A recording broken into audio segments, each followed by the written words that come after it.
Prova, prova.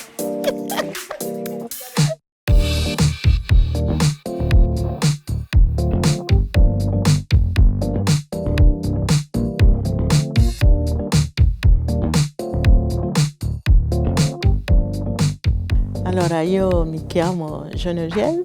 Je m'appelle Geneviève et je viens de la République Mi chiamo centrafricaine. Ruperto, sono italiano, sono Je nato in una m'appelle famiglia Ruperto, je suis italien, né dans une famille qui avait connu depuis peu la spiritualité du mouvement des Focolari. Mes parents sont deux volontaires. Ho studiato l'economia. J'ai étudié l'économie. Ensuite, c'est principalement en Côte d'Ivoire que j'ai vécu au Focolare et je considère ce pays comme ma seconde patrie. J'y ai repris mes études, la partie éthique de l'économie, l'éthique du développement. E io ho vissuto con gli J'ai vécu avec les Djennes, sono entrato in puis je suis entré au Focolare la mia vita Gen en si comprenant que ma vie de Djenne se réalisait pleinement dans l'expérience du Focolare où l'on pouvait toujours vivre avec la présence de Jésus au milieu de nous. ho studiato J'ai étudié l'économie. sono andato Après le piano, je suis allé directement au Pakistan, où j'ai vécu 21 ans jusqu'en 2014, lorsque nous avons été appelés à venir ici au Centre international pour assumer ce service. qui ci incontriamo con gli altri. Ici, nous nous réunissons souvent avec les autres conseillers. Nous prenons en considération tous les aspects de la vie du mouvement et cherchons à contribuer à l'unité et à la communion du mouvement partout dans le monde.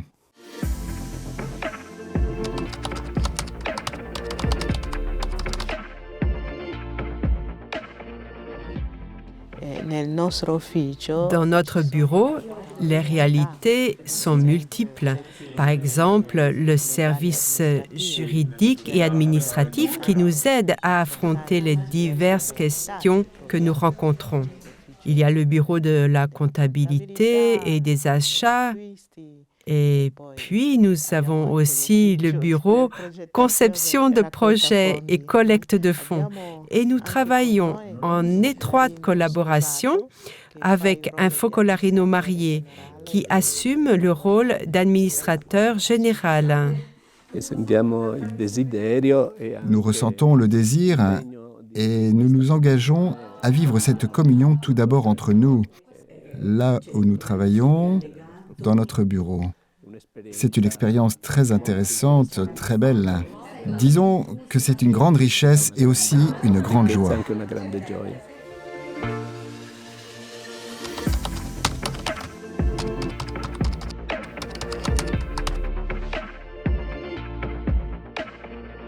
La comunione del bene nel movimento. La communion des biens pratiqués dans le mouvement s'inspire de la vie des premiers chrétiens, de leur manière de vivre de façon naturelle. En ce sens, la communion des biens nous appelle à une vie spontanée, naturelle, libre, radicale.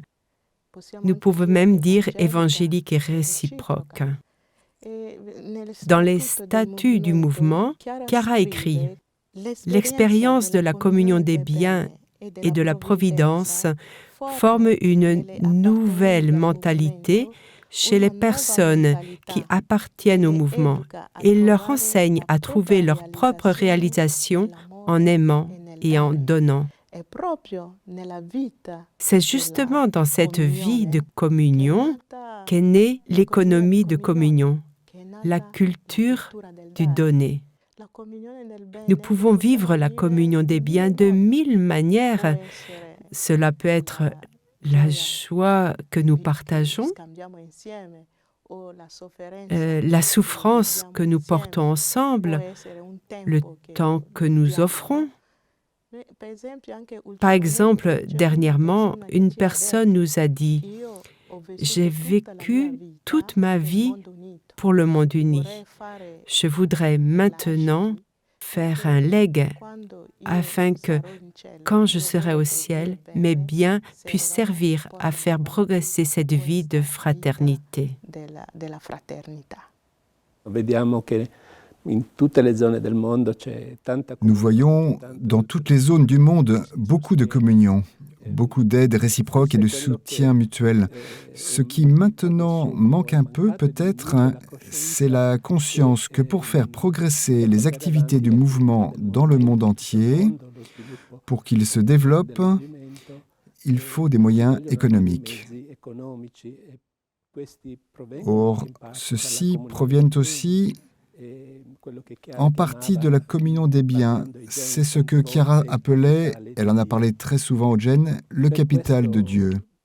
Il est donc important que se développe une nouvelle conscience que nous sommes, nous, aujourd'hui, les protagonistes de la diffusion de cette fraternité universelle dans le monde entier et qu'il nous faut chercher à la soutenir par notre communion des biens.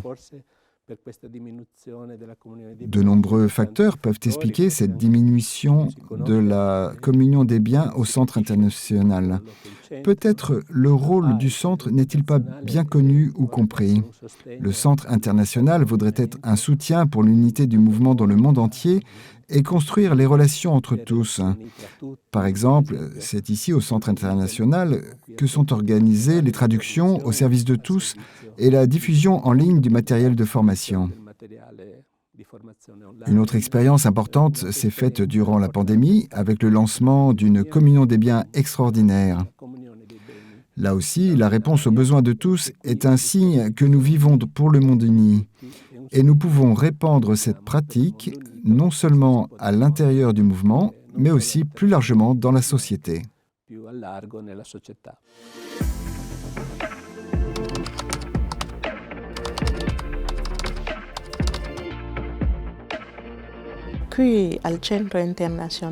Ici, au Centre international, nous avons les différentes subdivisions. Par exemple, les volontaires hommes et femmes, les nouvelles générations, les familles, les prêtres focolarini et volontaires, le mouvement paroissial, les diocésains, etc. Il y a toutes ces réalités. Et la communion des biens qui se fait dans le monde entier arrive normalement dans chacun de ces centres. Ainsi, quand les volontaires font leur communion des biens, celle-ci arrive au centre des volontaires. Que fait le centre des volontaires avec cette communion? Il l'utilise pour la vie des volontaires dans le monde entier. Et il met une partie de cette communion en commun avec le centre de l'œuvre. Il y a donc au centre de l'œuvre, pour donner une image, comme une caisse familiale où tous peuvent y mettre ce qu'ils ont et ceux qui n'ont pas peuvent demander à en bénéficier. C'est vraiment de cette manière qu'est vécue la communion des biens. Chaque centre reçoit, puis met en commun ce qu'il peut mettre en commun. Et celui qui est dans le besoin vient et demande. Le centre de l'œuvre est comme le garant de cette communion, afin que rien ne manque à personne et que chacun dispose du minimum pour vivre et faire vivre son propre centre.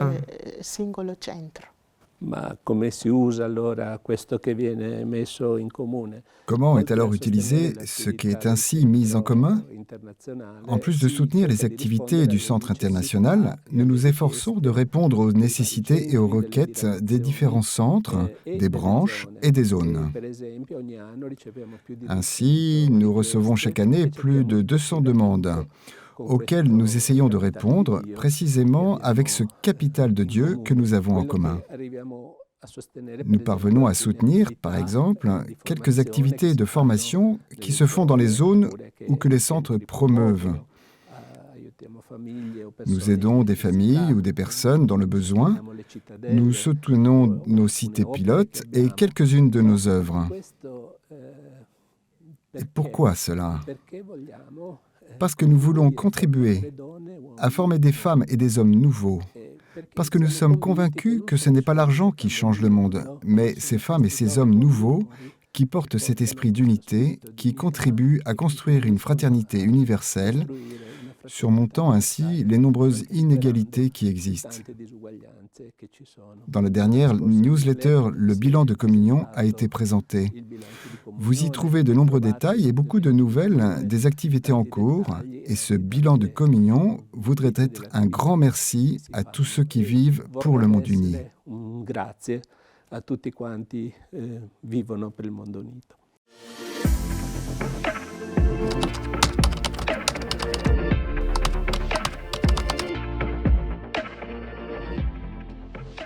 Stiamo vivendo un cambiamento di epoca. Le changement d'époque que nous sommes en train de vivre présente de nombreux défis. Mais il y a une chose dont nous sommes vraiment sûrs, c'est que nous le vivons dans une grande confiance en Dieu et aussi avec courage. Une question spontanée peut-être peut nous venir à l'esprit en ce temps de transformation et de défi. Est-ce que la Providence est encore là? C'est une question que nous pouvons nous poser et que beaucoup nous posent. Or, nous ressentons très fortement et nous pouvons vraiment témoigner avec force de la présence de cette communion et de la providence de Dieu qui nous accompagne et qui intervient véritablement à tout moment pour accompagner toute la vie de l'œuvre. Et une chose unique que nous devons vraiment avoir dans le cœur, c'est que l'œuvre est avant tout une œuvre de Dieu. Nous en sommes vraiment les témoins. Et cela nous engage à vivre davantage encore les paroles de l'Évangile. Donnez et il vous sera donné. Demandez et vous obtiendrez. Regardez les lys des champs, les oiseaux du ciel. Ils font ni sémaille, ni moisson. Ils n'amassent pas dans les greniers et votre Père céleste les nourrit. Cette expérience, nous la vivons chaque jour et nous pouvons dire que c'est vraiment une expérience de l'amour de Dieu qui nous accompagne et qui accompagne toute l'œuvre. Pour vivre de cette manière, il nous faut être très concrets et faire sérieusement notre part. Il est important que nous offrions à Jésus nos 5 pains et nos 2 poissons pour qu'il puisse opérer le miracle de la multiplication au service de tous, pour tous. Alors, à nous de bien voir notre économie, de regarder nos œuvres, de vivre la sobriété, comme nous y invite d'ailleurs l'Assemblée générale de manière forte, et donc de reconsidérer aussi toutes nos activités afin de les vivre davantage en synergie. Par exemple, un aspect concret de notre travail se fait à travers notre bureau conception de projets et collecte de fonds qui nous aide à développer des relations avec d'autres institutions publiques et privées. Pourquoi donc? Parce que nous voudrions travailler avec d'autres à la promotion de ces valeurs essentielles et communes dans la société et ainsi promouvoir un monde plus juste, plus solidaire, plus fraternel, un monde plus uni. Veiller à la viabilité, qui n'est pas seulement économique, mais qui est aussi et surtout relationnelle, écologique, ecclésiale, charismatique. Notre service, dans cet aspect de la communion des biens, de l'économie et du travail, consiste surtout en cela. Garder bien vivante cette culture du donner, cette culture de la communion entre tous dans le mouvement des Focolari, et la diffuser en vue d'une fraternité universelle toujours plus authentique.